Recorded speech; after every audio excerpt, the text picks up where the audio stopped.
한 남성이 한류에 대해 말하고 있습니다. 他的文化没有当初韩国在中国那么的火，韩流当初太火了，火到年轻人喜欢的偶像几乎全是韩国的，你是无法对抗的。 그의 정체는 무엇이며 도대체 왜 한류를 이토록 견제하는 것일까요? 지난 2017년 사드 사태를 빌미로 본격적으로 한한령이 발효된 지 어느덧 8년차. 그리고 양국 관계에 물꼬를 틀 조짐을 보이고 있습니다. 다름 아닌 한국 가수의 공연이 9년 만에 재개될 예정이라는 소식이 보된 것이었죠. 한 가지 놀라운 사실은 수많은 중국 인민들은 여전히 한한령이 시행된 원인에 대해 크나큰 착각을 하고 있다는 것이었는데요. 바로 한국 정부의 사드 배치 결정에 대해 중국 정부가 자국 영토를 수호하기 위한 결정이었다며 말이죠. 그러나 실제로 이러한 한한령의 대상이 다름 아닌 한류 콘텐츠에 집중되어 있다는 점을 고려해볼 때 사드 배치는 표면상의 이유일 뿐 중국 문화의 우월성을 드러내려는 시도들이 실패로 돌아가 버리자 이를 숨기기 위한 그럴듯한 이유를 만들어낸 것이 본질이라는 점은 알만한 사람들은 다 알고 있었습니다. 그리고 여기 한 남성이 있습니다. 그는 놀랍게도 중국 정부가 내세운 한한령을 정면으로 비판하고 있습니다. 그의 본명은 왕강, 각본가이자 감독입니다. 칭화대학교 경영학과를 졸업하고 뉴욕 증권거래소 FAB의 부사장을 지냈으며 홍콩 증권거래소에 상장된 신메이 컬처의 CEO를 역임했습니다. 유네스코 합작 다큐멘터리 감독까지 맡을 정도이니 업계에서 나름 잔뼈가 굵은 인물이라고 할 수 있죠. 韩国娱乐疯的理由大概是什么？导火索就是萨德问题嘛。但是除了萨德以外，还有一个深层次的原因，就是为什么萨德过去了这么长时间了还不解禁，就是因为对年轻人的影响太大了。年轻人喜欢他的文化，就会喜欢他的国家，这个很好理解吧？比如说有很多年轻人喜欢看日本动漫，他就喜欢日本。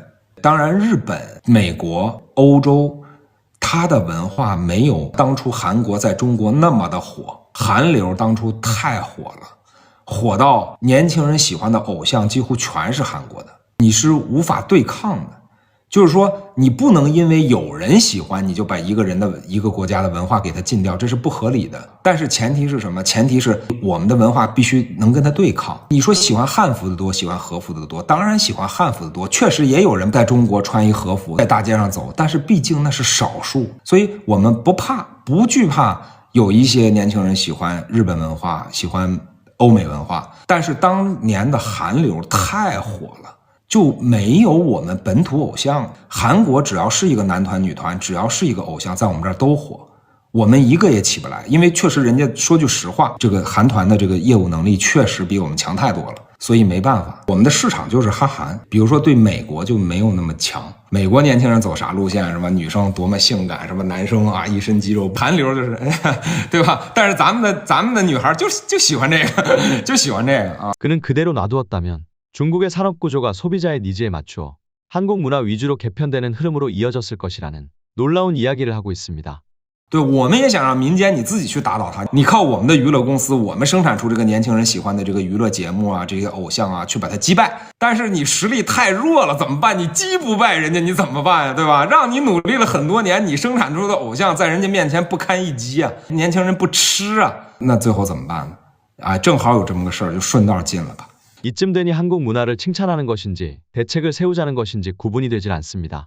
有的时候我们觉得这个事儿好像不一个韩流，那个什么男团女团，一个韩国偶像，那才多少钱？一个多大体量？一个什么一个 GDP， 对吧？我们现在每年还和韩国做生意呢，我们和中韩其实贸易额非常高的，对吧？那点娱乐九牛一毛，那算个屁呀！不一样，这就是上层战略问题，因为年轻人喜欢的文化会影响一代人，或者影响几代人的思维。 你看，今年我们松绑了通信和银行啊，现在是外资可以完全进入银行，不就是外国银行可以直接在中国办银行啊，然后可以直接在中国干电信啊。银行是今年10月份啊，2024年10月，然后通信是2024年5月啊，都是今年松绑。但是影视还在收紧。最新的政策包括2024年11月1号，就这个月刚开始的政策，禁止所有外资外国人参与影视公司。从政策上少有收紧的行业绝大部分都在放松。为什么呢？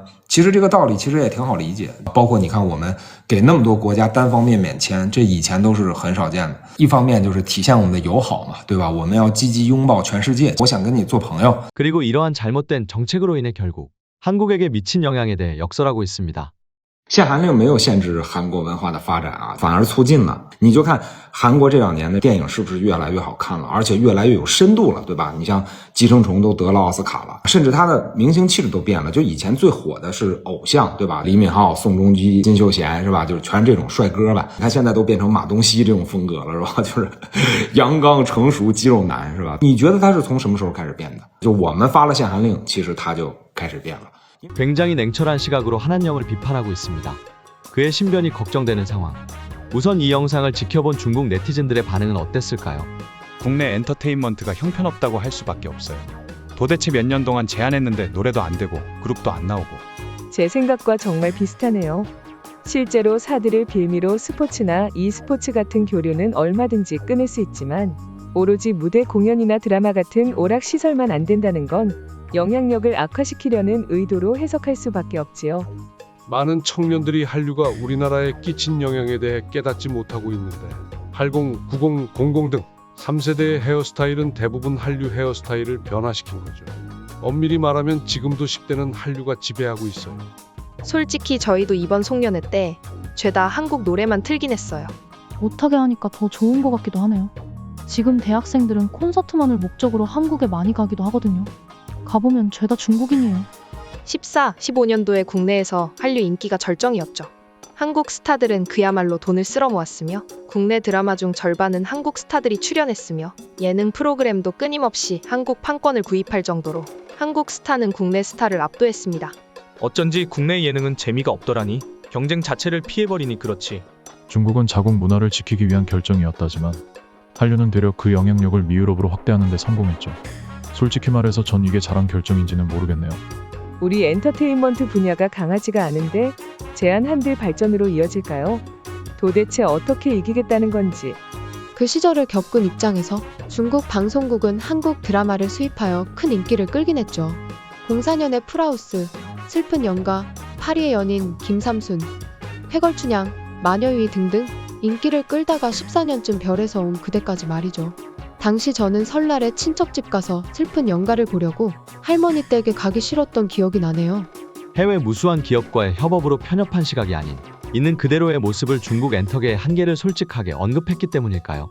의외로 많은 중국 네티즌들 역시 그의 발언에 동조하며 중국 정부의 한한령은 매우 모순적일 뿐 아니라 되려 자국 엔터업계의 경쟁력을 약화시키는 결과를 초래하였다며 비판하고 있습니다. 실제로 최근 홍콩 일간지 SCMP는 중국의 K-POP 팬들은 정치적 이유로 금지된 한국 콘텐츠를 찾아보기 위한 새로운 방법을 서로 간에 몰래 공유할 정도로 한한령으로 인한 정책적 영향력이 미미한 실정이라고 하는데요. 이는 잘못된 정책이 오히려 한류 콘텐츠에 대한 호기심을 이끌어내어 이들을 더욱 한국 문화에 집착하게 만드는 아이러니한 상황이라고 할 수 있었죠. 당초 한한령을 통해 중국을 제외한다면 봐줄 이 하나 없는 한류 콘텐츠를 더 이상 수입해주지 않겠다며 배짱을 부린 것으로 보입니다만 누가 갑이고 을인지 잘못 파악을 한 것 같은데요. 되려 한류 콘텐츠를 도둑 시청해야 되는 꼴이 되어버렸으니 말입니다. 미스터 논란이었습니다. 구독자 1000명을 찍기 위해 구독 한 번씩만 해주시면 더욱 나은 영상으로 찾아뵙겠습니다. 감사합니다.